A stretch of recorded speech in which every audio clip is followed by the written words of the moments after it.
नदी किनारे अमीर और गरीब बहन की मॉडर्न ड्रेस। सास गाली देवे, देवर जी समझा देवे, ससुराल गेंदा फूल।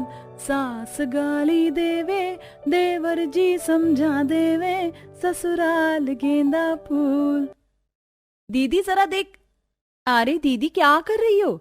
अरे मिताली तू कुछ नहीं, बस मैं तो अपने ससुराल के सपने संजो रही थी। देख जरा मेरे ससुराल से मेरा शादी का जोड़ा कितना अच्छा और एक्सपेंसिव आया। इसने तो मेरी उम्मीदें ही बढ़ा दी। यकीनन मेरा ससुराल बहुत अच्छा होगा। उनके घर में रानी बनकर रहूंगी मैं, और वो भी नदी किनारे मजा करते हुए। वो तो है दीदी, आपकी शादी का जोड़ा यकीनन आया तो बहुत ही ज्यादा अच्छा है। देखने से एक्सपेंसिव लग रहा है। दीदी वैसे तो हम दोनों का ही ससुराल सुना है नदी किनारे है, लेकिन ना जाने आपका कौन सी नदी किनारे होगा और मेरा कौन सी।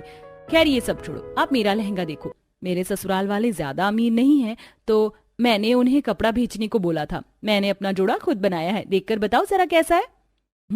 बहुत अच्छा है, सच में लाजवाब है। तू तो वैसे भी है ही डिजाइनर। सही कहा, हम तो सस्ते में भी गजब लगते हैं। दोनों बहनें ऐसे ही आपस में बातें करने लगीं। साक्षी और मिताली दोनों बहनें थीं। दोनों के बीच में ही काफी अच्छी बॉन्डिंग थी और अब दोनों बहनों की शादी होने वाली थी। वैसे तो दोनों का ससुराल अलग अलग था, लेकिन किस्मत से दोनों को नदी किनारे वाला ससुराल ही मिला था। देखते ही देखते दिन गुजर गए और दोनों बहनों की शादी हो गई।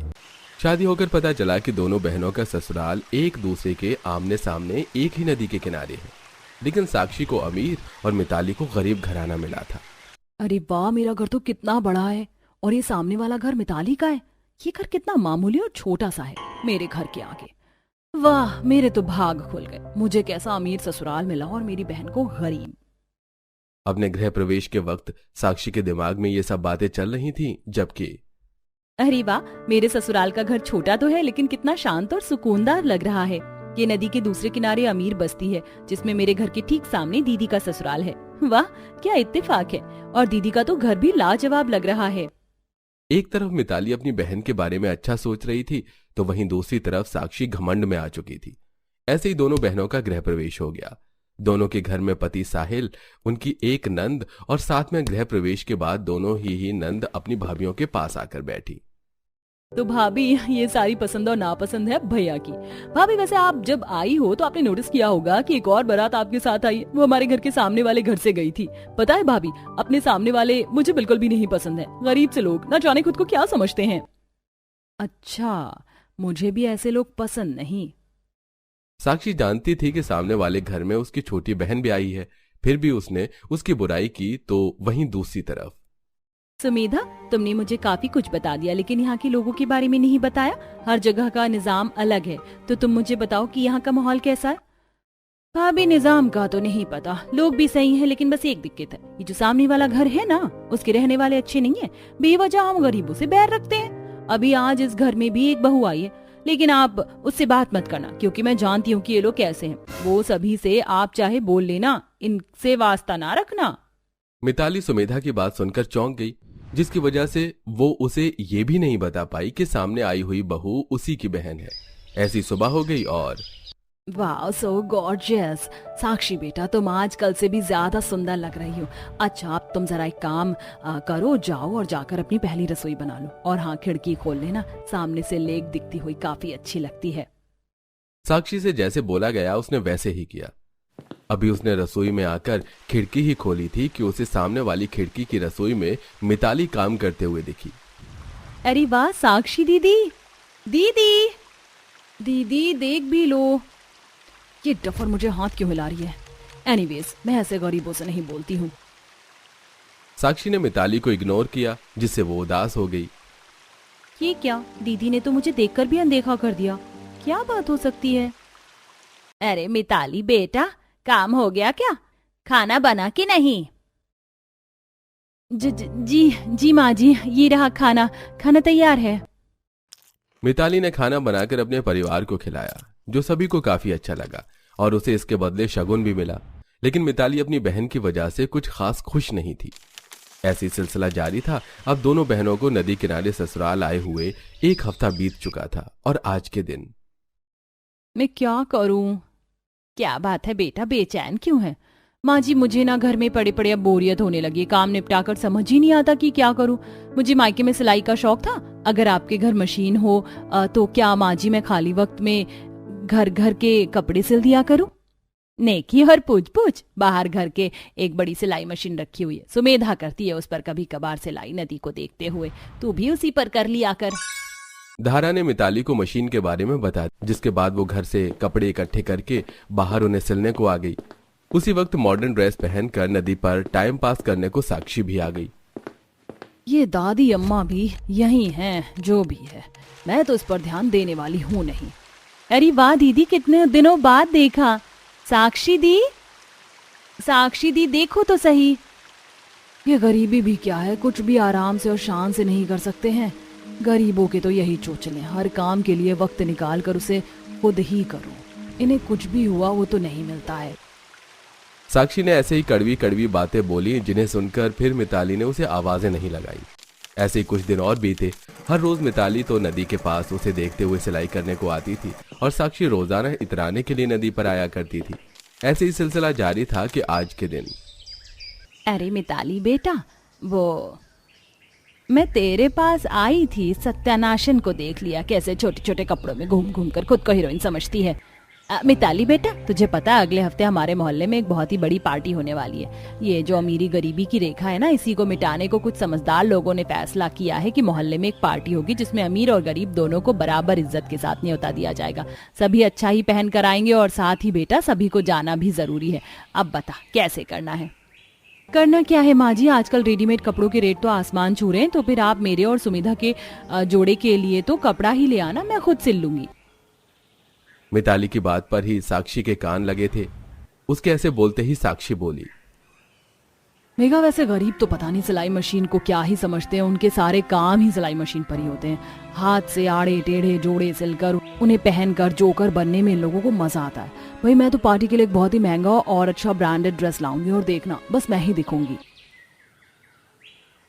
इससे तो मैं, माँ जी छोड़ो ना, इनकी बात पर ध्यान मत दो। एक तरफ मिताली ने बिना किसी की बात को सुने घर में ही अपनी नंद और अपनी ड्रेस बनाने का मन बनाया, तो वहीं दूसरी तरफ साक्षी ने बहुत सारे पैसे खर्च करके अपने लिए ड्रेस और बाकी की तैयारियां की। देखते ही देखते पार्टी का दिन भी आ गया, जिसमें गरीबों और अमीरों दोनों का बराबर इज्जत के साथ स्वागत हुआ। ऐसे में दोनों बहनें भी पार्टी में आईं और अरे बस धारा की बहू और बेटी का जोड़ा देखो, देखने और दिखाने लायक है। सुना है इसने खुद ही बनाया है? बस सुना नहीं है, उसने बनाया ही है। बहुत कलाकार है धारा की छोटी बहू। वही धारा के सामने वाली है ना, वो अमीर डायन, क्या नाम है उसका? अरे हाँ श्वेता। कसम से उसकी बेटी और बहू को देखो, दोनों गोबर लग रही है, गोबर। सही कहा। वैसे तो ये श्वेता बेहद ही क्लास वाली बनती है। अब नहीं देखा इसने कि वो भिखारन से भी बुरी पार्टी में आ रही है। ऐसी ही सारी औरतें बातें बनाने लगी। हर तरफ बस साक्षी की बुराई और मिताली की तारीफ हो रही थी, क्योंकि मिताली ने अपने हाथ से ही बहुत ही अच्छा ड्रेस बनाई थी और साक्षी लाखों रुपए की ड्रेस पहनकर भी दब गई। अभी सब दोनों बहनों में ऐसे कंपैरिजन ही कर रही थी कि तभी मिताली को अपनी बहन के लिए गुस्सा आ गया और वो बोली, चुप कीजिए आप लोग, इस तरह से आप बातें करके एक अच्छी खासी कॉन्फिडेंट लड़की को बुरा फील करवा रहे हो। सबका अपना अपना स्टाइल है, एक ड्रेसिंग सेंस है। अब अगर ब्रांड ने ये डिजाइन किया है तो यकीनन कुछ तो इसमें खास होगा ना। आप लोग ये सब बोलना बंद कीजिए। मेरी दीदी के बारे में मैं ये सब नहीं सुन सकती हूँ। दीदी? ये सामने वाली बहू तेरी बहन है? बहू? हाँ माँ जी, ये मेरी दीदी है। मैंने कभी आपको ये नहीं बताया क्योंकि मुझे लगा कि आपको ये नापसंद है। वाह बहू, तूने तेरी बहन के बारे में कभी इसलिए नहीं बताया क्योंकि तुझे डर था कि हम उस परिवार को नापसंद करते, तो कहीं इसे भी नापसंद ना करने लगे। और तेरी बहन ने तुझे क्या दिया? ये तो ससुराल आकर गिरगिट की तरह रंग बदल गई। इसने तो तुझे ताने मारे। मुझे माफ कर दीजिए। हाँ मिताली, और आप भी मुझे माफ कर दीजिए। मैंने अपनी पानी सी साफ बहन का दिल दुखाया, जबकि वो मेरे बारे में इतना सोचती है। मैं माफी के सिवा अब कुछ नहीं कर सकती हूँ। साक्षी को अपनी गलती का अब एहसास हो गया था। उसने हाथ जोड़कर माफी मांगी, जिससे मिताली की आंखें भर आईं। फिर क्या था, आज की पार्टी अमीरी गरीबी की रेखा मिटाने में कामयाब हो गई। इस पार्टी ने दो बहनों के दिलों को मिला दिया था और अब सब कुछ सही हो चुका था। गर्मी में गंवार बहू का नदी किनारे, मॉडर्न बहू का एसी में रसोई। नदी किनारे ठंडी हवा में चूल्हे पर बैठकर सिर पर पल्लू करके अमृता खाना बना रही है। तभी उसकी सास आती है। बहू अभी तक खाना नहीं बना क्या? हाँ माँ जी बन गया, बस ये आखिरी रोटी सेकनी रह गई है। आप लोग आ जाइए, मैं खाना लगा देती हूँ। सारा परिवार चूल्हे के बगल में थाली लेकर बैठता है। अमृता सबको खाना परोसती है। वाह भाई, नदी के सामने ठंडी ठंडी हवा में खाने का अलग ही स्वाद आ रहा है। सभी के खाना खा लेने के बाद अमृता नदी के सामने सभी झूठे बर्तनों को धो रही होती है। तभी सुमित्रा वहां आकर, बहू तो अकेले परेशान हो जाती है ना सारा काम संभालते संभालते, पर अब तू चिंता मत कर, मैंने अपने छोटे बेटे के लिए लड़की देख ली है। अब जल्दी ही तेरा साथ देने इस घर में तेरी देवरानी आने वाली है। अच्छा माँ जी, ये तो बहुत ही खुशी की बात है। अब ऐसे ही कुछ दिन गुजरते हैं और सुमित्रा अपने छोटे बेटे की शादी नताशा नाम की एक सुंदर लड़की से करवा देती है। OMG, मेरे ससुराल के घर के सामने इतनी सुंदर नदी है, कितना अच्छा नजारा है। बहू कहाँ खो गई तुम? गृह प्रवेश की रस्म हो गई, घर के अंदर आओ। जी जी माँ जी। अगले दिन सुबह नताशा अपनी पहली रसोई करने के लिए घर में चारों तरफ रसोई ढूंढ रही होती है। कमाल है, पूरा घर घूम लिया पर बेडरूम हॉल के सिवाय कुछ नजर ही नहीं आ रहा। आखिर ये रसोई है कहाँ? अरे नताशा, यहाँ क्यों खड़ी हो? तुम्हें अपनी पहली रसोई का खाना नहीं बनाना? जेठानी जी, खाना तो तब बनाऊंगी ना जब कमबख्त ये रसोई दिखेगी मुझे। ये रसोई है कहाँ? अच्छा रसोई, चलो मैं दिखाती हूँ रसोई कहाँ है। अमृता नताशा को लेकर घर के बाहर आती है, जहाँ घर के बाहर एक मिट्टी का चूल्हा, कुछ मसाले के डिब्बे और सिलबट्टा और बाकी सामान था। ये देखो नताशा, इस नदी के सामने हमारे घर की रसोई। अरे यहाँ इस नदी के पास रसोई? पर रसोई तो घर के अंदर होती है ना? हाँ होती तो घर के अंदर ही है, पर हमारे घर की रसोई घर के बाहर है। अब नताशा घर के बाहर नदी के सामने बनी रसोई में खाना बनाने लगती है। तभी अचानक नदी की लहरें तेज हो जाती है और पानी की लहर नताशा की रसोई की तरफ आती है, जिससे नताशा और नताशा का खाना पूरी तरीके से गीला हो जाता है। सत्यानाश, इतनी गर्मी में इतनी मेहनत से मैंने अपनी पहली रसोई का खाना बनाया और नदी की लहरों ने एक झटके में सब पर पानी फेर दिया। जेठानी जी कहाँ हैं आप? बाहर आइए। हाँ नताशा, कहो क्या हुआ? होगा क्या जेठानी जी, आप लोगों ने जो ये गंवारों की तरह घर के बाहर नदी के सामने जो ये रसोई बना रखी है ना, इसकी वजह से आज मेरा पहली रसोई का खाना खराब हो गया। इतनी मेहनत से मैंने मीठे में गाजर का हलवा बनाया था, सब सत्यानाश हो गया। अब मैं अपनी पहली रसोई के खाने में सबको मीठे में क्या खिलाऊंगी? अच्छा ठीक है, तुम धीरज रखो, घबराओ मत। माँ जी अभी घर में नहीं है, चलो पड़ोस के घर से गाजर मांग कर ले आते हैं। अमृता नताशा को लेकर अपने पड़ोसी मॉडर्न परिवार के घर में आती है। शीतल बहन, वो मुझे जरा कुछ गाजर की जरूरत थी, क्या तुम्हारे पास मिल जाएंगे? हाँ क्यों नहीं, आओ रसोई में, मैं दे देती हूँ। अमृता और नताशा शीतल की रसोई में जाती हैं। रसोई में आते ही उन्हें ठंडक का एहसास होता है, जो एसी की होती है, जिसे देख नताशा की आंखें फटी की फटी रह जाती हैं। बाप रे, तुम्हारी रसोई कितनी मॉडर्न है, तुमने अपनी रसोई में एसी भी लगा रखा है। कितनी ठंडी ठंडी हवा आ रही है रसोई में, और इस तरफ तो डाइनिंग टेबल भी है, यहाँ पर भी एसी की कितनी ठंडी ठंडी हवा आती होगी। हाँ नताशा, सही कहा। शीतल, तुम्हारी रसोई सचमुच बहुत अच्छी है। वैसे अब हमें चलना चाहिए नताशा, अगर माँ जी हमसे पहले आ गई तो दिक्कत हो जाएगी। हाँ ये लो, ये रहे तुम्हारे गाजर, और किसी चीज की जरूरत हो तो आती रहना। देखा जेठानी जी, उसे कहते हैं रसोई। एक मॉडर्न और अच्छी रसोई वैसी होती है जैसे शीतल की है, और एक हमारी रसोई है गंवारों की तरह नदी के पास, वो भी खुले में। ऐसा मत बोलो नताशा, इस रसोई में माँ जी ने भी खाना बनाया है और मैं भी बनाती आ रही थी। ये नदी की लहरें तो बस कभी कभी आती हैं, वैसे हमारी रसोई बहुत अच्छी है। अब नताशा गाजर लेकर गाजर का हलवा बनाती है और अन्य व्यंजनों के साथ गाजर का हलवा वो अपने ससुराल वालों को परोसती है। सभी लोग घर के बाहर नदी के पास जमीन पर बैठकर खाना खा रहे होते हैं। तभी नदी से गंदी गंदी बदबुओं के साथ मक्खियां उनके खाने में भिनकने लगती हैं और अंकुश नाक बंद करके कहता है, कितनी गंदी बदबू और इतनी सारी मक्खियां कहां से आ गई अचानक? अमृता कुछ करो। 1 मिनट रुकिए, मैं अभी हाथ पंखे से पंखा करती हूँ। अब जहां अमृता और नताशा गर्मी में पंखा करके अपने पूरे परिवार को खाना खिला रही थी, वहीं दूसरी तरफ मॉडर्न बहू अपने मॉडर्न रसोई में एसी की ठंडी हवा में पूरे परिवार के साथ खाना खा रही थी। वाह भाई शीतल, इतनी गर्मी में तुम्हारे हाथ के लजीज पकवान एसी की ठंडी ठंडी हवा में खाकर तो मजा ही आ जाता है। मजा तो आएगा ही, क्योंकि हमारी बहू जितनी मॉडर्न है उतना ही मॉडर्न मैंने उसके लिए उसकी रसोई भी बनवा रखी है। इसी तरह एक सुबह कूलर की हवा में बैठी सास कहती है, ये घर में से इतनी गंदी गोबर की बदबू कहाँ से आ रही है? पता नहीं माँ जी, ये बदबू कहाँ से आ रही हो कि मैंने तो सुबह ही घर की अच्छे तरीके से सफाई की है। जेठानी जी चलिए एक बार घर के बाहर बनी रसोई में भी देख लेते हैं। नताशा और अमृता घर के बाहर आती हैं, जहां गाय खड़ी होकर उनके चूल्हे के सामने गोबर कर रही होती है।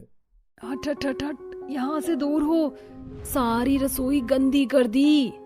गाय तो चली गई, रुको नताशा, मैं नदी से पानी लेकर आती हूँ, फिर झाड़ू से इस गोबर को साफ करूंगी। नताशा नदी से बाल्टी में पानी लेकर आती है और फिर झाड़ू से सभी गोबर को साफ करने लगती है। अमृता, मैंने तुमसे कितनी बार बोला है कि रसोई अंदर बनवा लो, ऐसा कब तक सहोगी? शीतल दीदी आप ही समझाओ इन्हें। देख लिया जेठानी जी, ये गवारों जैसी रसोई होने के कारण आपको यहाँ गाय का गोबर भी साफ करना पड़ रहा है। शीतल तुम्हें सब तो पता है, और तुम भी ना नताशा, फालतू में इतनी परेशान हो जाती हो। देखो 2 मिनट लगे और मैंने झाड़ू से पूरी रसोई साफ कर दी। चलो अब यहाँ बैठकर खाना बना लो। अब नताशा कड़ी धूप में खाना बनाकर पूरे परिवार को खिलाती है, जिसके बाद पूरा परिवार निश्चिंत होकर घर में आराम करने लगता है। तभी बाहर तेज तेज आंधी तूफान आनी शुरू हो जाती है, जिसकी वजह से घर के बाहर बनी रसोई पूरी तरीके से गीली हो जाती है। मिट्टी का चूल्हा टूट जाता है, लकड़ियां पानी में गीली हो जाती है। आंधी तूफान बारिश की आवाज सुनकर अमृता और नताशा बाहर आती है। ये भगवान, हमारी तो पूरी रसोई पानी में भीग चुकी है। माँ जी, हाँ जी बाहर आइए। पूरा परिवार घर के बाहर आता है। हाँ जी ये देखिए, आंधी तूफान और बारिश की वजह से हमारे घर के बाहर बनी ये रसोई पूरे तरीके से खराब हो चुकी है। चूल्हा टूट चुका है और बारिश के पानी में लकड़ियाँ भी गीली हो चुकी हैं। अरे अभी तो थोड़ी देर पहले मौसम एकदम ठीक था, ये अचानक से मौसम से खराब हो गया और हमारी तो सारी रसोई गीली हो चुकी है। अब घर के बाहर रसोई है तो रसोई तो गीली ही होगी ना। वैसे माँ जी हम एक काम क्यों नहीं करते, हमारी जो ये रसोई है घर के बाहर ऐसे घर के अंदर क्यों नहीं बनवा लेते? नहीं, कोई जरूरत नहीं है, रसोई घर के अंदर नहीं बन सकती। शुरू से रसोई घर के बाहर है और बाहर ही रहेगी। हाँ माँ सही कह रही है, और मैं जल्दी दूसरी लकड़ी और मिट्टी का बंदोबस्त कर देता हूँ।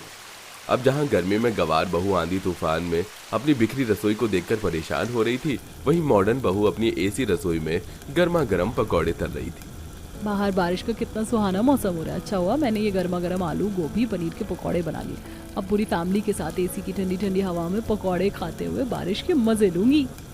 शीतल मौसम के मजे ले रही थी, वहीं अपनी सास के कड़वे शब्द सुनकर नताशा को एहसास हो जाता है कि क्यों आज तक उसकी जेठानी चुप थी। अब नताशा भी अपनी जेठानी की तरह शांत हो जाती है और किसी से कुछ नहीं कहती। इसी तरह एक दिन दोनों देवरानी जेठानी कड़ी धूप में चूल्हे पर रोटियां सेक रही होती हैं। पता है जेठानी जी, मेरा सपना था कि शादी के बाद मुझे एक सुंदर सा घर मिलेगा जिसमें सुंदर सी रसोई होगी और वहां पर मैं स्वादिष्ट स्वादिष्ट पकवान व्यंजन बनाकर अपने ससुराल वालों को खिलाऊंगी। लेकिन यहाँ पर तो रसोई मानो जैसे कोई एक सजा बन गई है। देवरानी जी, मेरी भी आंखों में आपकी तरह ही सपने थे, पर जब यहाँ आई तो वैसा कुछ भी नहीं था जैसा सोचा था। लेकिन अब तो बस एक यही सपना है कि एक बार बस धूप की किरणों से बचकर छांव में घर के अंदर बैठकर बस एक बार खाना बना लूं। बोलते बोलते दोनों ही देवरानी जेठानी की आंखें नम हो जाती हैं और ये सब कुछ दूर खड़ी सुमित्रा देख रही थी। बहू को चुपके आंसू पोंछते हुए देखकर सास की आंखें भर आती हैं। उसे याद आता है कि कैसे वो भी एक जमाने में ताने सुनती थी और आज वो गलती दोबारा हो रही है, पर वो कुछ नहीं कहती। उस दिन अगली सुबह धूप में जब वो दोनों देवरानी जेठानी को खाना बनाते देखती है जहां वो आंसू पोंछ रही थी, दोनों तभी सास कहती है, माँ जी आप यहाँ, मैं तो ला ही रही थी खाना। तभी सुमित्रा अपनी बहू का हाथ पकड़कर, कब तक अपनी भीगी आंखों से मुझसे छुपाती रहोगी? आज मैंने सब कुछ देख लिया है। तुम दोनों ने हमारे घर की मान मर्यादा और सदियों से चलती आ रही परंपरा को निभाते हुए ना जाने कितनी तकलीफों का सामना किया है। कभी आंधी, कभी तूफान, कभी बारिश, कभी नदियों की लहरें। इन सब से लड़ती हुई तुमने मेरे मान मर्यादा को बचाए रखा। अब मेरा कर्तव्य बनता है कि मैं तुम दोनों के लिए कुछ करूं। इसलिए 1 हफ्ते बाद अब तुम इस खुली रसोई में खाना नहीं बनाओगी। शीतल और उसकी सास आते हुए, आखिरकार आपको अपनी बहुओं का दुख दिख ही गया आंटी जी। हाँ, देर आए दुरुस्त आए। अब सुमित्रा के कहने पर सुमित्रा के दोनों बेटे घर के अंदर एक सुंदर सी रसोई बनाते हैं और साथ ही उस रसोई में एक छोटा एसी भी लगवाते हैं ताकि दोनों बहुओं को खाना बनाने के टाइम गर्मी का एहसास न हो। देखो नताशा, अब हमारी भी रसोई घर के अंदर हो गई है और एसी भी है जिसकी ठंडी ठंडी हवा में खाना बनाने में हमें अब गर्मी भी नहीं लगेगी। हाँ जेठानी जी, सही कहा आपने। और अब आंधी तूफान बारिश की वजह से हमारा खाना खराब भी नहीं हो